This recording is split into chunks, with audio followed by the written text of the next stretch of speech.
Praise the Lord. Amen. So praise the Lord. Amen.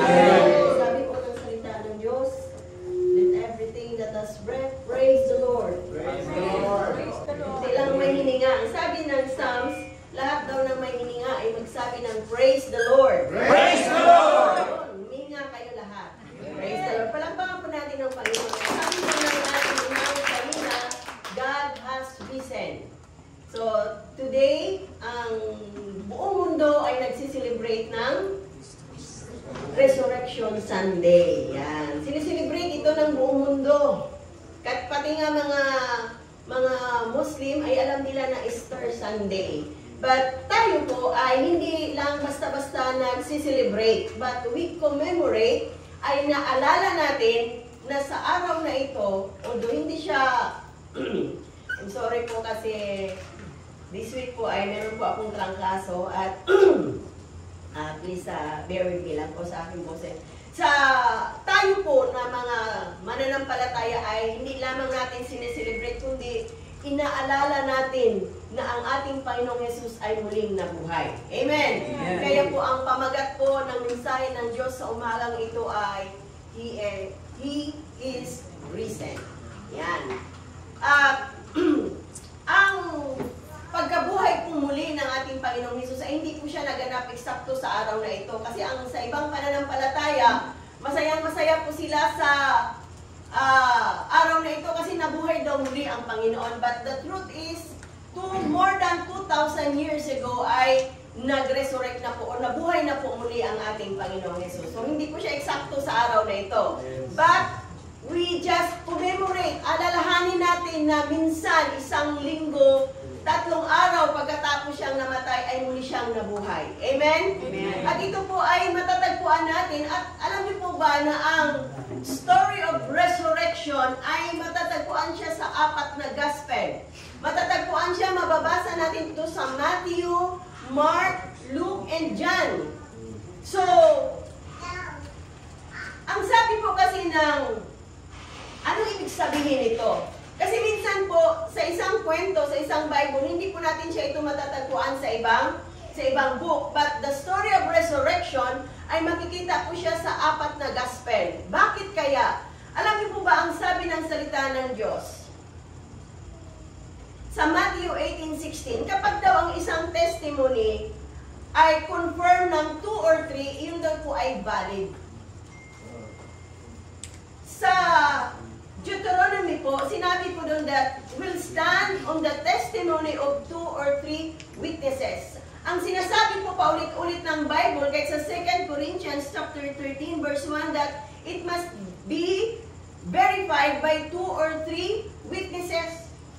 Para daw maging void or maging valid po yung isang patutuo, dapat 2 or 3 yung nagte-testify. Katulad din po sa paglilitis ng kaso, dito po sa atin sa bansang Pilipinas, kailangan po 2 or 3 yung witness para mapatunayan na ikaw ay guilty. Kaya po marami sa mga naakusahan, sa mga nililitis na alam naman natin, nakikita talaga ng buong sambahayan na parang guilty itong tao na ito, pero hindi siya makulong-kulong. Gawa nga po, ang validity po kasi kailangan 2 or 3. So, ang ginagawa ng mga abogado, pinapatay nila yung isa, hindi pinapatay na binabarila. I mean, sinisira nila yung kredibilidad ng isang testimony. Nakuha niyo po? Para maging ganap ang isang patutuo, ang isang testimony ng isang tao, kailangan 2 or 3. But this story of resurrection, hindi lang 2 or 3, but 4. Makikita ito sa Matthew chapter 28 verse 6, Mark 16:6, and Luke 24:6. Napaka-synchronize niya po. Bakit ko po nasabing synchronize? Kasi nung inaral ko din po ito, ako din po ay kinilabutan. Dahil alam niyo pa na ang salita ng Diyos, next slide po please. Lahat po ay matatagpuan sa verse 6. Yan, Mark 28:6, Matthew 28:6, Mark 16:6, Luke 24:6. He is not here. He is risen. Ang sabi sa Mark 16:6, He has risen. He is not here. Inulit sa Luke 24:6, He is not here. He is risen. ito ba ay sinadya? Kasi po ang salita ng Diyos, the Word of God is being harmonized in the Bible. Sapagkat napaka-critical po ng kwentong ito. Kaya kailangan wala siyang bahid. Kailangan harmonized, meron siyang harmony. Kaya dito po inuulit-ulit na wala na siya dito. Nabuhay na siya muli. But the story po na ating pag-aaralan ay kukunin po natin sa Book of John. It tells about the resurrection of Jesus, pero kailangan po natin siyang kuhanin sa author, kasi po 4 na author po ang nagkukwento about the resurrection of Jesus. So, bago po natin ito maunawaan, i-play po muna natin yung video. Yung kwento po ng resurrection po. Yan. Yung 4 minutes lang po.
I must return to the city to tell the others. Come with us.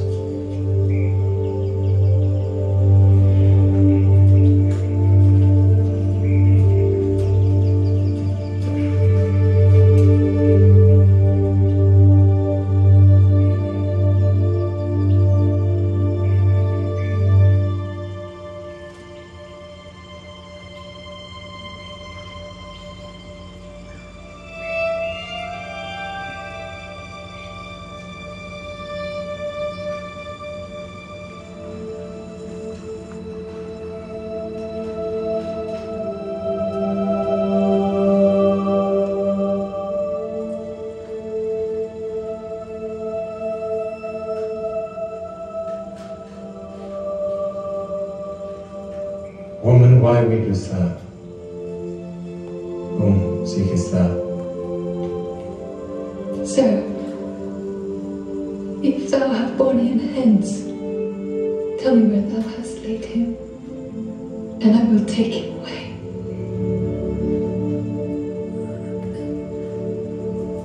Mary,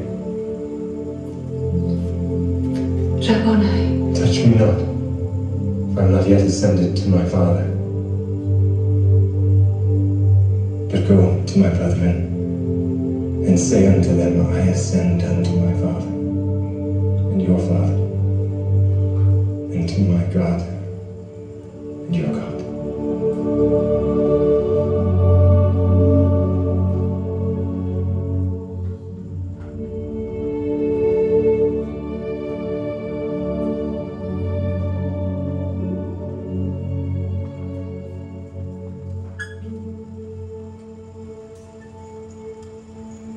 Praise the Lord.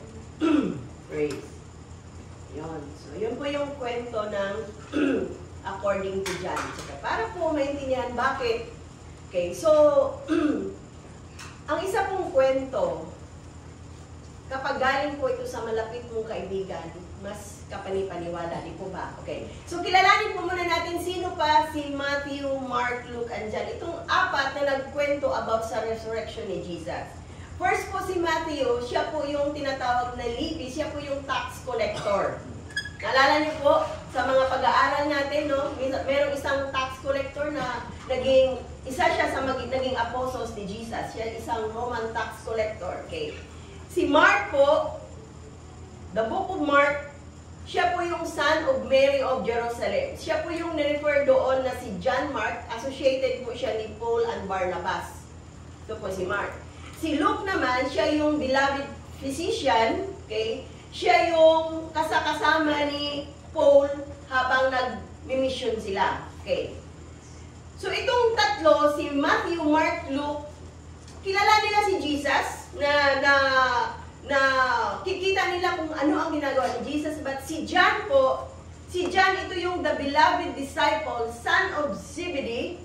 Siya yung, kung nandito po kayo nakaraang linggo, siya po yung hinabilinan ni Jesus na sinabi niya na yung woman, behold thy son, and son, behold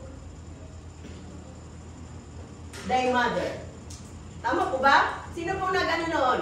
Diba sabi, nung nakapako sa krus, ang ating Panginoon Jesus, pinagkatiwala niya. Yung John na sinabi niya doon, ito po yung John na sumulat dito. So, ibig ko pong sabihin, bakit kakaiba itong kwentong ito from the rest of the three gospel, bakit kakaiba itong kay John? Example po, kapag nagkukwento ang isang tao na hindi mo kilala, paniwalaan mo ba? Example po, may sinabi ako, kilala niyo ba si Brother Atan? Yan.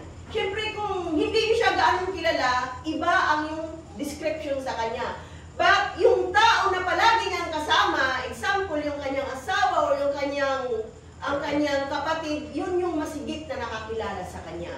So the way na mag-describe ang isang tao na malapit sa iyo ay meron pong dating. Nakuha niyo po? Kaya ganito po ang nangyari. Si John po, nung dinescribe niya kung paano nag-resurrect ang Panginoong Jesus, kakaiba po kaysa doon sa tatlo. Meron po siyang dramatic po yung dating.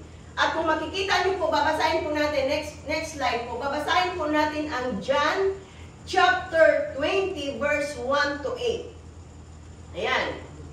So, early on the first day of the week, while it was still dark, ano pa lang, madaling araw, madilim pa, pero doon sa movie natin medyo may araw na. Mary Magdalene went to the tomb and saw that the stone had been removed from the entrance. Si Mary Magdalene daw po, magang-umaga pa lang, madaling araw pa lang, actually madilim pa lang, pumunta na siya doon sa libingan ni Jesus. Bakit? Bakit sa dami ng ilan ang disciples ni Jesus? That time, 11 kasi nawala na si Judas. And marami pa siya mga followers. Bakit si Mary lang yung pumunta madaling araw doon sa libingan? Okay. Because Mary Magdalene knew, alam niya na tinuro sa kanila ni Jesus na after 3 days mabubuhay ako muli. Meron siya, perceptive si Mary, na alam ko na namatay nga si Jesus, nandoon siya nung namatay ang Panginoon Jesus doon sa cross, pero deep in her heart, alam niya na after 3 days mabubuhay ang Panginoon Jesus. Kasi ito ang tinuturo ni Jesus palagi. Aalis ako, mamamatay ako, no, iko-crucify ako, pero sa ikatlong araw mabubuhay ako muli. Kaya madaling araw pa lang, pinuntahan niya na kasi alam niya na buhay ang Panginoong Yesus. Sa buhay po natin, paano po ba ang ano nito? So, diretso po kaagad tayo sa application. Ano po ba ang ibig sabihin ng early sa buhay nating mananampalataya? Maagang maaga. Tayo po, ang early daw po, ibig sabihin dito ay nagre-represent ito sa ating prayer life. if we want to seek Jesus, if we want to meet Jesus, we have to meet Him early. Maaga pa lang, hanapin na natin ang Panginoong Yesus. Maaga pa lang, isisik na natin ang Kanyang presensya dahil alam natin, natutunan natin, alam natin na kapag sinik natin siya, atin siyang matatagpuan. Amen? No, maaga pa lang, huwag niyo hintayin na tanghali na kayo magising. Exempted naman po yung mga night shift. Yan. So, tanghali na kayo nagigising, baligtarin niya na naman. Ang ibig ko pong sabihin, sa buhay ng bawat isa sa atin, first thing first in the morning, we have to seek God first. Amen? Hanapin po muna natin ang presensya ng Panginoon. The next po, verse 2, so she came running to Simon Peter and the other disciple. Nung nakita niya na wala na doon ang Panginoong Jesus, nakita niya empty na yung tomb. Pumunta siya, pinuntahan niya si Peter at si John. Siya yung nagsabi na kinuha nila ang Panginoong Jesus, wala na siya doon sa kanyang libingan. Dito po ay makikita natin that it was Mary, siya yung unang binigyan ng pagkakataon na makita na wala na doon ang katawan ni Jesus. Bakit hindi sa iba? Bakit hindi kay Peter? Bakit hindi kay John? Kasi si John po ay close kay Jesus. Meron po itong impact sa buhay ng mga kababaihan. Kasi babae lang ako, hindi ako pwede. But in this verse, sa kwento po ayon kay John, ang isa pong babae ay binigyan ng isang mahalagang papel sa history ng resurrection ni Jesus. Actually po sa Matthew at sa Mark, may mga binanggit po doon pa. Actually, hindi lang si Mary, hindi siya dito nag-iisa eh. Sa Matthew po, women. Sa Mark po, binanggit doon si Mary Magdalene, isa pang Mary, mother of James, at sa Mark, binanggit pa doon isa pang babae, si Salome. Hindi natin kilala kung sino to, but they were the women of God. Sila po yung mga babae na nag-prepare sila ng oil kasi gusto nila i-anoint si Jesus kasi alam nila na buhay na siya muli. Pero nung pumunta sila, wala na sila doon. Binigyan lang ng diin ni John si Mary na nakita niya talaga. Bakit po? Kasi po, ang konteksto po ng gospel na ito ay meron din pong papel ang kababaihan sa iglesia ni Jesus Christ. Amen? Amen? Kasi po, contradict po ito sa isang doctrine ng ibang church na ang babae po bawal magsalita. Kasi meron pong sinabi si Pablo sa 2 Timothy chapter 2 verse 12 that I do not permit a woman to teach or to express or to exercise authority over a man, rather she is to remain silent. Ito po ay, ang context naman po nito, ang kababaihan nung time na yun ni Pablo ay, ang mga babae po nun ay hindi pa sila ganun kaaral. They all unlearned daw po sila noong mga panahon na yun. But, ito po ay salita po ni Pablo. But, dito po sa kwento natin about the resurrection, ang ginamit po ni Jesus ay mga kababaihan. So, dito po sa konteksto na ito ay makikita natin na hindi namimili si Jesus. Kahit ang kanyang pinakamalapit na disciple na si John, inalaw niya na si Mary ang unang makakita. Mamaya po maintindihan pa natin. Then, verse 3. Next slide po. So, Peter and the other disciple, ito pong other disciple, ito po yung si John. Okay? They started for the tomb. Tumakbo sila, di ba? Sinabi ni Mary na wala na doon. So, tumakbo na sila. Sa verse 4, both were, sabi doon, both were running. Tumakbo sila, but the other disciple outran Peter and reached the tomb first. Ito po ay nakipag-agawan pa si John. Tumakbo kasi si Peter. Kung inyo po mapapansin, ang tatlo pong disciple na malapit kay Jesus, si Peter, si John, at saka si James. So, nung nalaman ni Peter na sinabi ni Mary na wala na doon si Jesus, tumakbo si Peter. At ang ginawa ni John, inoutrun niya. Inunahan niya pa si Peter. So, nung dumating sila doon ng verse 5, he bent over and looked in at the strips of linen lying there but did not go in. Nakita nila wala. Pero hindi ko na sila pumasok. Pero nakita nila wala na doon si Jesus. Ano pong ang ibig sabihin nito na they started both and they were running? Bakit kailangan nilang tumakbo? Bakit kailangan nilang, nung narinig nila, hindi na sila nagpatumpik-tumpik? No? Sabi na, baka naman, charot mo lang, baka naman, kwento mo lang yan. Mary, hindi kami maniniwala. Pero nung narinig nila, tumakbo agad sila. Ibig pong sabihin, kapag narinig na natin ang katotohanan ng salita ng Diyos, mag-action kaagad tayo. We have to do immediately. We have to take action and verify the truth. Kapag narinig natin ang katotohanan ng salita ng Diyos, huwag kang mananatiling nakaupo lang dyan. I-verify mo, tama ba itong tinuturo ng aming kapatid? Tama ba itong aming pinag-aralan sa Bible study? Paano natin i-verify ang truth? Dito po tumakbo si Peter at si John. Kailangan natin na i-verify yung mga katotohanan, yung mga narinig natin. Paano natin ito i-verify? Sa pamamagitan ng pag-aaral ng salita ng Diyos, sa pamamagitan ng pag-attend ng mga Bible study, we have to verify the truth. Baka naman yung tinuturo ng ating pastor sa discipleship ay hindi na naaayon sa salita ng Diyos. Kaya dito po, bilang mananampalataya, bilang sumusunod kay Kristo, kailangan lahat ng ating naririnig ay hindi po siya nagwawakas doon. We have to search, we have to study the truth and verify the truth. Amen? Yeah.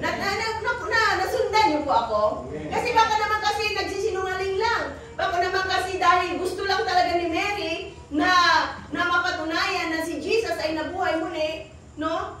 Kailangan i-verify. Okay, sa verse 6 to 8. Sa verse 6, then Simon Peter came, following him, and went into the tomb. He saw the linen clothes lying there. Ang nakita na lang nila ay yung nakapambalot na lang ng katawan ni Jesus. Wala na doon si Jesus. Sa verse 7, and the face cloth po, yun pong pinangtakip sa mukha ni Jesus. Ang sa ibang translation po, napkin, yung tablecloth, okay. Not lying with the, dito ko na po basahin. Okay, not lying with the linen clothes, but folded up in a place by itself. Yun daw pong, yung cloth, yung linen na nakabalot sa ulo ni Jesus ay naka-fold. Hindi lang siya basta nakalagay lang dyan, but it was folded. Nakatupi siya, nakalagay siya doon. Ano po ang significance nito sa buhay nating mananampalataya? Bakit ito yung nakita ni John? Hindi po ito nababanggit, ito pong cloth na naka-fold, hindi po ito nabanggit sa Matthew, Mark, and Luke. Tanging si John lang ang nagbanggit nito dahil siya po ay isang malapit na disciple ni Jesus. Isang tao na malapit kay Jesus. So, there was something special on this folded napkin or this folded cloth na nakita si John lang ang nakadiscover nito. Ayon po sa pag-aaral ng mga theologians, ang ibig na pong sabihin ng folded face cloth is a virtual details that has resonated with believers for centuries as a symbol of Jesus' resurrection and control over the tomb. Ibig sabihin na pagtagumpayan daw ni Jesus. Para po maintindihan natin kung ano ang ibig sabihin ng isang nakatupi na cloth. In European societies or sa Greece na ang Greece ba is sa Europe? Yes. Correct me if I'm wrong. Okay. Di ba mayroon silang tinatawag na mga aristocrats? Alam niyo po ba ibig sabihin ng aristocrats? Sila yung mga sobrang yaman sa society, mga alta syudad. Nasa alta syudad, sila yung mga mayayaman. So, ang tawag po sa kanila ay aristocrats. Okay? Kapag sila daw po ay nagdi-dinner, ito yung mga mayayamang tao. Kapag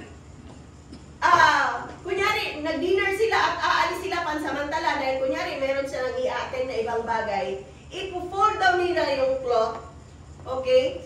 At aalis sila. Kaya itong pag dumating itong mga servant or waiter, kung tawagin ngayon, kapag nakita nila na naka-fold yung cloth, hindi nila gagalawin yung pinggan. Kasi ibig sabihin, babalik pa yung kumain doon. Ito daw po ang ibig sabihin. Kaya naman ang ibig sabihin, Jesus left a subtle symbolic message that He was coming back, and He is coming back. Nung pinold niya yung at ilagay niya doon, ang ibig kong sabihin doon, babalik ako muli. Amen. Nakuha niyo po? At si John lang po ang naka-witness nito. At sa verse 8 po, ang sabi dito, finally, actually sa translation ko pa ay merong finally, then the other disciples who had reached the tomb first also went in. So pumasok na sila, and they saw and believed. Nung nakita nila, saka sila naniniwala. Tayo yun, ganito tayo. Kailangan makita muna natin bago tayo maniniwala. Di po ba? Kapag nakita mo ang kabutihan ng Diyos sa buhay ni kapatid, nakita mo yung kabutihan ng Diyos sa buhay ng isang kapatid, bakit masasabi mo, praise the Lord, ang buti ng Panginoon. Ang ibig ko pong sabihin ay, ang prinsipyo po ng mundong ito ay, kailangan ko talagang makita. To see is to believe. Di po ba? Kailangan makita ko muna, pero ang itinuturo na sa atin, that we have to live by faith and not by sight. Minsan hindi talaga natin makikita, pero kailangan pa rin natin maniniwala. At yun po ang tawag po ay pananampalataya. Nakuha niyo po, masyado po kayong seryoso. Next slide. Next slide po. Okay, doon muna sa verse 8, balik muna tayo doon sa isang slide. Meron lang akong naalala pala. About believing, about seeing, and believing. Okay, dapat kasi maniniwala, dapat kasi makita mo muna bago ka maniniwala. Last Wednesday po sa amin pong midweek service, meron pong shinare sa amin ng isang kapatid na meron daw nagpe-preach about Jesus. Tapos inagaw daw yung, ano ba yun, inagaw yung microphone. Sabi, hindi ako naniniwala sa Jesus na pinipreach mo. Sabi niya, hindi ako naniniwala. Sabi daw nung, yung pilosopo, sabi niya, alam mo bakit hindi ako naniniwala kay Jesus? Kasi hanggang ngayon wala pa akong girlfriend. Tapos, sabi naman ng preacher, yung nagpipreach, sabi niya, alam mo ba kung bakit wala kang girlfriend? Kasi pangit ka. Tumawa naman kayo, kasi nakakatawa naman yun. Siya pong seryoso. Okay? Ano lang po yun, parang kwento lang, no? Pero sa totoo kasi, kapag talaga kung ano yung nakikita natin, yung pinapaniwalaan natin. Amen po? No? Okay. But the Bible says the other way around. Believe me, then you will see. Maniwala muna tayo at makikita natin na ang Diyos natin ay mabuti. So bakit natin inaaral ang patungkol sa resurrection ni Jesus? Ano ba ang kapangyarihan? Ano ba ang significance ng pagkabuhay muli ni Jesus sa buhay natin? Meron ba itong kahalagahan? Meron ba itong ginawa sa akin? Of course, meron po. Meron pong kapangyarihan ang pagkabuhay na muli ni Jesus. Ito po ay, next slide please. Okay. What is the significance of resurrection in our lives? Ano po ang kalagahan ng pagkabuhay muli ni Jesus sa ating mga buhay?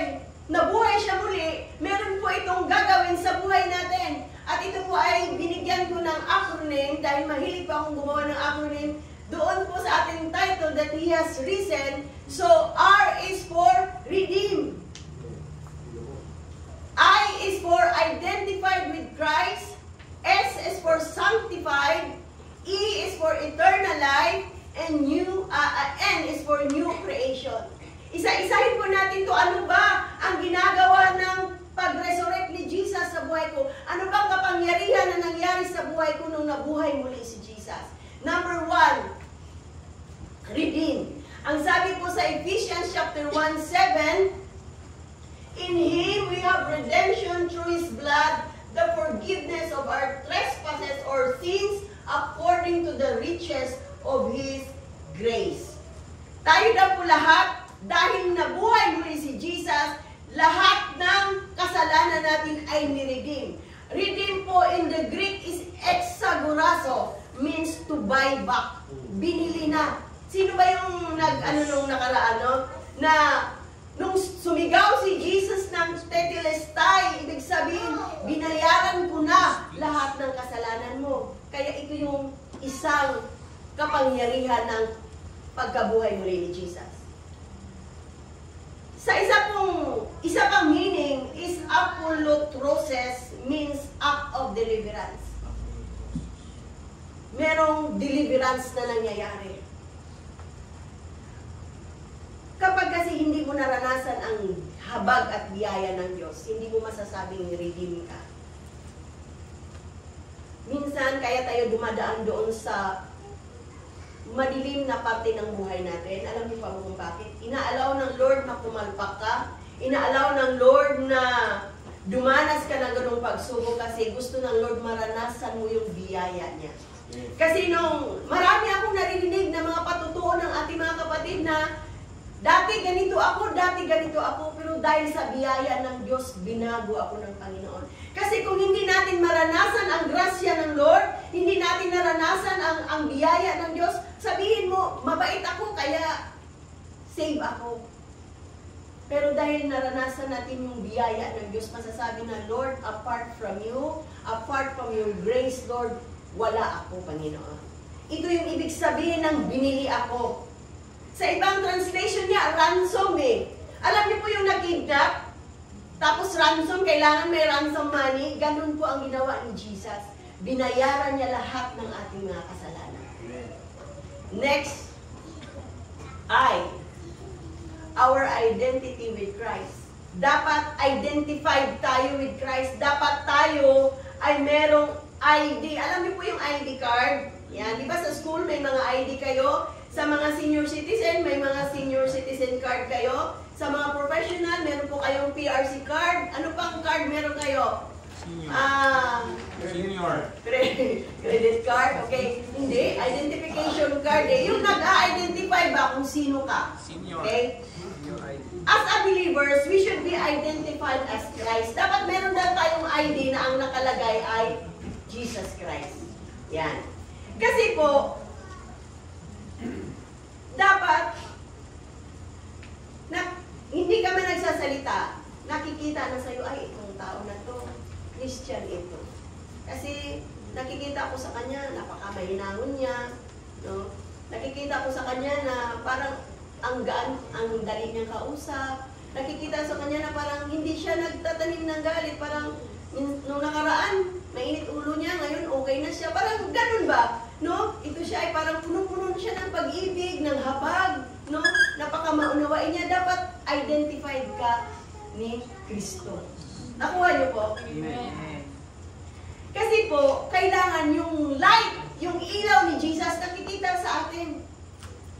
Pero syempre, dahil tao lang tayo, minsan, aandap-andap yung ilaw natin. Kaya gustong-gusto ko pa yung kanta nung ako ay maliit pang bata, yung sa Sunday School, yung This little light of mine, I'm gonna let it shine. This little light of mine, I'm gonna let it shine. Itong maliit kong ilaw, pag niningasin ko ito. Kasi yung ilaw talaga natin maliit lang, pero kapag i-connect natin to sa ilaw ni Jesus, makikita na tayo, mag-iilaw na tayo. Amen? Amen. Siyempre po, kasi tao lang tayo, may mga kahinaan pa tayo, kaya yung ilaw natin minsan, maandap-andap. But if we connect this light to Jesus, magliliwanag po tayo. At makikita, ma-identify po tayo bilang kaisa ni Kristo. Amen? Amen. Next po is, listen, S, sanctified. Yan. What does it mean to be sanctified? Sanctified in Greek, hagiazo, meaning to set apart for special purpose. Ang ibig daw po sabihin ng sanctified is, tinabi ka dito ka kapatid, kasi merong purpose ang Lord sa'yo. Hindi ka po pwedeng sumabay doon sa agos ng mundo. God has set you apart for His purpose. Dahil ang sabi ng salita ng Diyos sa Romans pa yun, yung last kong message that we are, do not conform to this pattern, to the pattern of this world, but be transformed by the renewing of your mind. Paano ka maging sanctified? Ibig kong sabihin, separated ka sa mundong ito. Hindi naman ibig sabihin na nerd ka, kakaiba ka na. No, na, kunyari, ito yung section 1. Tapos ikaw, nag-iisa ka lang doon kasi, hindi, Christian ako, hindi ako pwede sa inyo. Hindi po ganon. Ibig kong sabihin na hindi ka ayon sa mga gawain ng mundong ito. Hindi ka makikiayon sa mga trending sa mundong ito. Sabi nga po, alam niyo po yung WWHH? Yung walking while holding hands. Yan, hindi kayo, Sabi po ng isa pong nabasa ko ay, you cannot walk with God while holding hands with the devil. Hindi ka pwedeng lumakad kasama si Jesus na hawak-hawak mo ang diablo sa kabilang mong kamay. Kung gusto mong lumakad kasama si Jesus, dapat separated ang buhay mo. Dapat sanctified ang buhay mo. Yes. And next po is eternal life.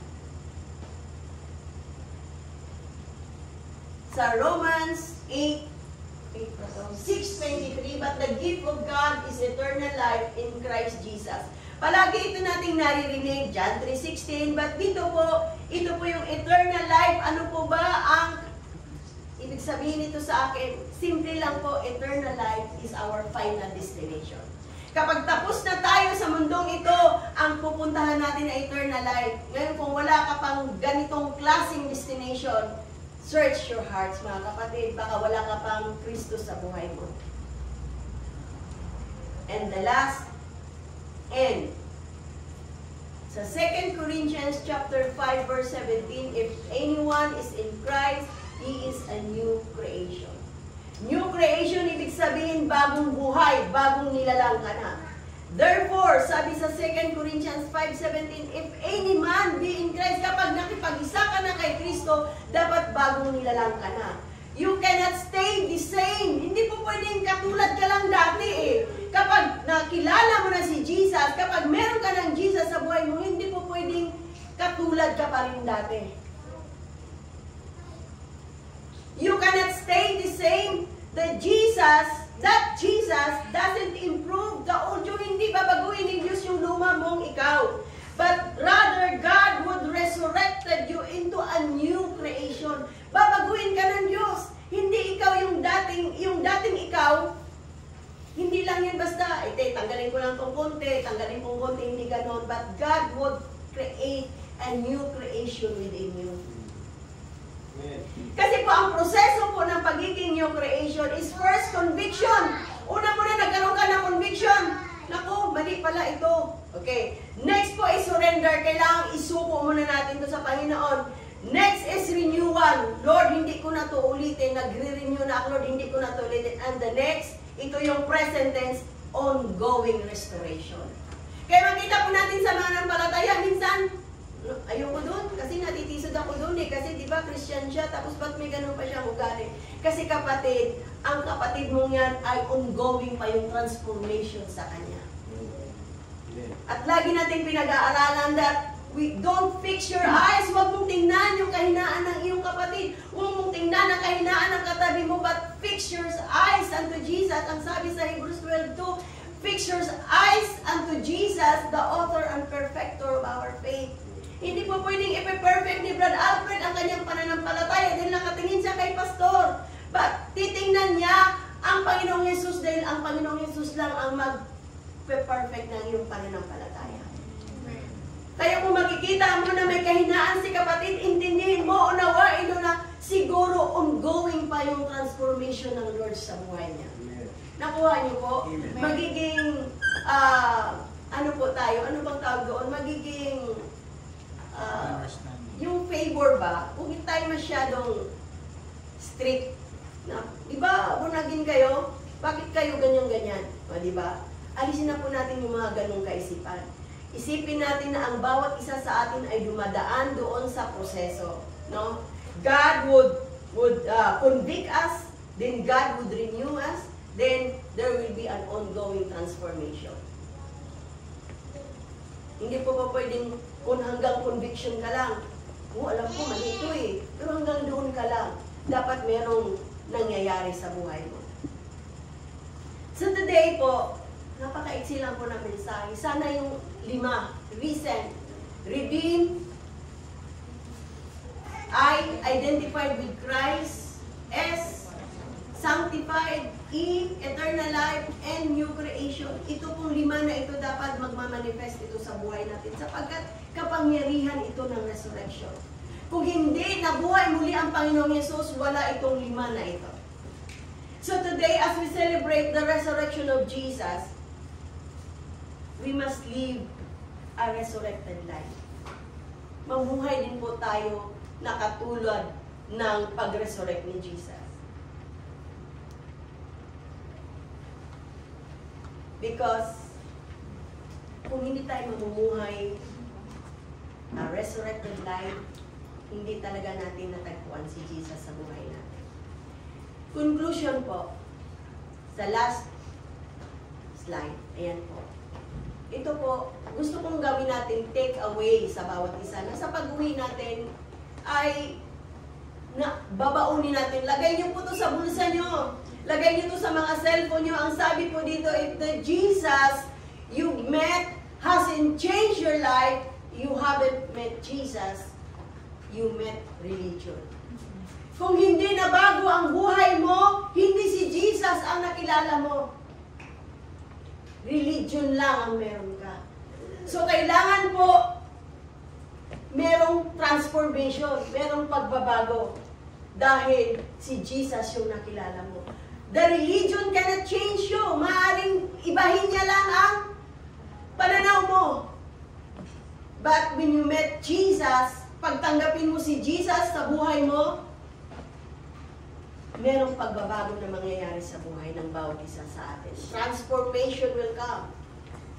Because that was the redemptive work of the cross of Calvary. Nung nabuhay muli ang Panginoong Hesus, bit-bit niya ang kapangyarihan na magbago tayo, na maging redeemed tayo, that we are going to be identified with Christ, that we will live a life that is pleasing before the sight of God. Huwag niyong hayaan na mawala ng kapangyarihan yung pagkabuhay muli ng ating Panginoong Hesus. Maraming pong salamat. Tayo po lahat ay tumayo. Tayo po ang nananalig. Can we just bow down our heads?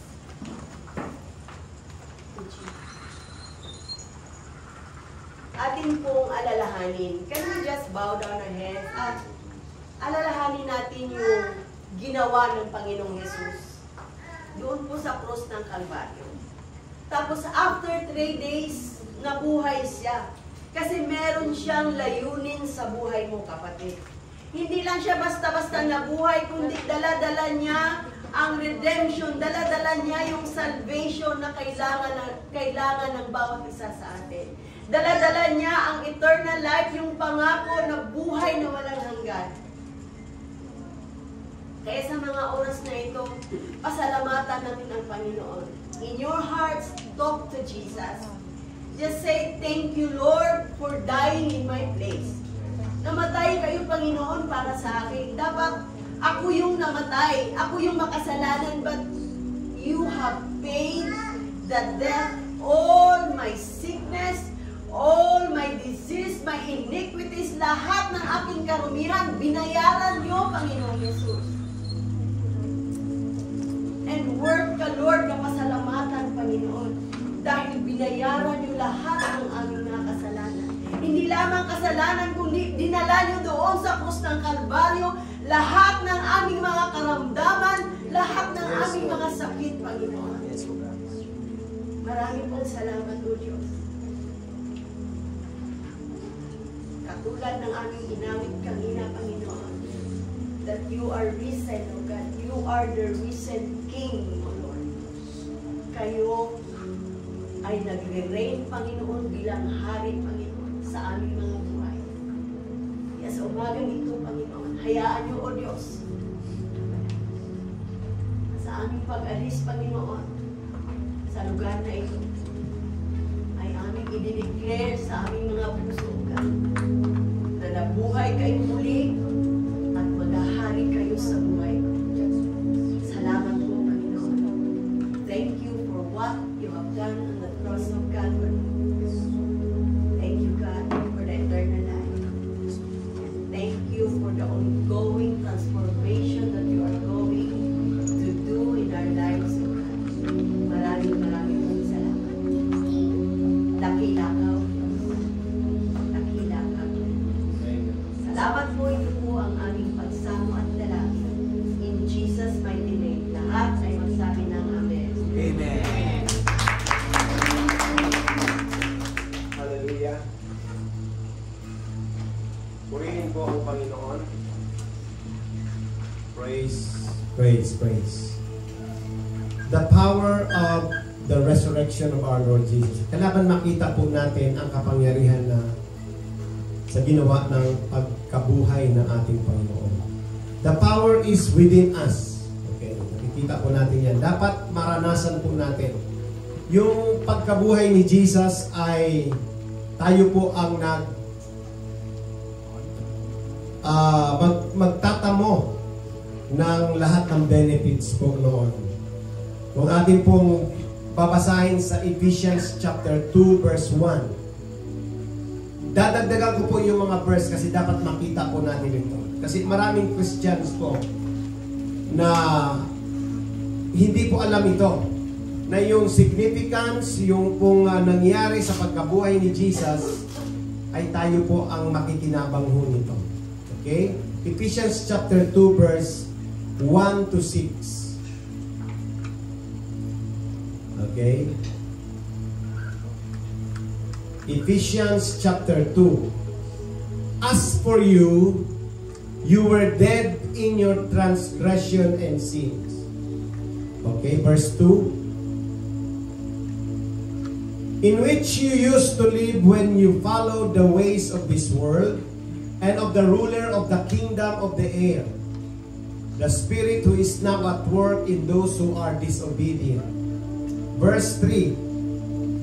All of you, or all of us also lived among them, and the one time gratifying the cravings of our flesh, and following its desires and thoughts like the rest. We were by nature deserving of wrath. Nakita po natin? But because of His great love for us, God who is rich in mercy, verse 5, made us alive with Christ. Nakita niyo mga kapatid? Noong nabuhay si Jesus, nabuhay din daw tayo. Made us alive also with Christ, even we were dead in transgression. It is by grace you have been saved. Okay. Now, ang sabi sa verse 6, and God raised us up with Christ. Nakita niyo po? Nasa atin po yung kapangyarihan. Nung ang Panginoon ay nabuhay, tayo din daw po ay binuhay na kasama ni Jesus and seated us with Him in the heavenly realms or in the heavenly places in Christ Jesus. Nakita niyo na mga kapatid. Dapat naintindihan po natin ito. Dapat nagigibabaw tayo kasama ni Jesus. Exercising every authority na ibinalik sa atin ni Jesus. Tandaan po natin, nung si Jesus ay namatay, binawi niya yung dominion, authority over the devil. Okay? Nung nabuhay siya muli, ano ang sinabi po sa Matthew 28:18? Okay, magbibigay po ako ng mga verse kasi mahalaga po ito. Matthew 28:18. Nung nabuhay si Jesus, ang sinabi niya, then Jesus came to them and said, all authority in heaven and on earth has been given to me. Nakita niyo po, lahat ng kapamahalaan, lahat ng kapangyarihan sa langit at sa lupa ay ibinigay sa akin. At ngayon, ang sabi sa Ephesians 2:6, we are seated with Him, with Christ in the heavenly realms. So dapat maintindihan natin na yung authority na yon ay sinishare ni Jesus sa atin. Amen? Okay, isa pang verse. Colossians chapter 3, verse 1 to 3. Colossians chapter 3, verse 1 to 3. You must understand this. Since then, you have been raised with Christ. Set your hearts on things above, where Christ is, seated at the right hand of God. Verse 2, set your minds on things above, not on earthly things. Verse 3, for you died, and your life is now hidden with Christ in God. Amen? Nakita mo natin? Namatay na tayo. Saan tayo namatay? Sa ating mga kasalanan. At muli tayong binuhay ng Diyos na kasama ni Jesus in His resurrection. So the power of the resurrection of Christ is within us. Nasa sa atin pa kung gagamitin po natin. Kung magpapaalipin pa rin tayo sa kasalanan, magpapaalipin pa rin tayo sa laman, nasa sa inyo na po yun. You have still the free will to do it. But if you will use your freedom, the power that the resurrection of Christ was given to us, hindi na po tayo babalik pa sa luma nating pagkatao. Amen? Kasama po natin ang Panginoon sa ating buhay. Praise the Lord. Palakpakan po natin ang Panginoon. Thank you, Lord, for the power of your resurrection that is within us, Lord. Maraming salamat sa inyong kabutihan naming Ama. Dinadakila ka namin at pinupuri ka namin, O Diyos. Tulungan mo po ang bawat isa sa amin na ma-exercise po namin, ma-practice po namin ang kapangyarihan nito, Panginoon, sa aming mga buhay. Na ang iyong pagkabuhay, Panginoon, ay mayroong purpose at iyon po ay para sa amin. Na kami din ay mamuhay na matagumpay. Kami din ay mamuhay, Panginoon, na namamayagpag, Panginoon, sa kalangitan, Panginoon. Salamat sa iyong ginawa sa amin, Panginoong Jesus. Thank you, Lord. At magmula ngayon, Panginoon, iukit mo sa aming mga puso na ang bawat isa sa amin ay matagumpay. We are victorious because of what Jesus done for our lives. Thank you, Lord Jesus. Thank you, Lord. Salamat ng maraming.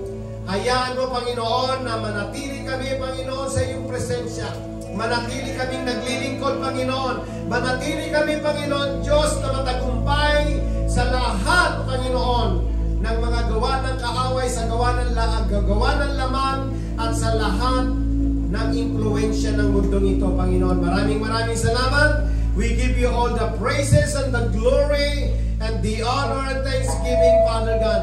Lord, ibigay mo, Panginoon, ang mga pagpapala na para sa iyong mga anak sa mga oras na ito, Lord. I release your rich provision upon our lives, so God.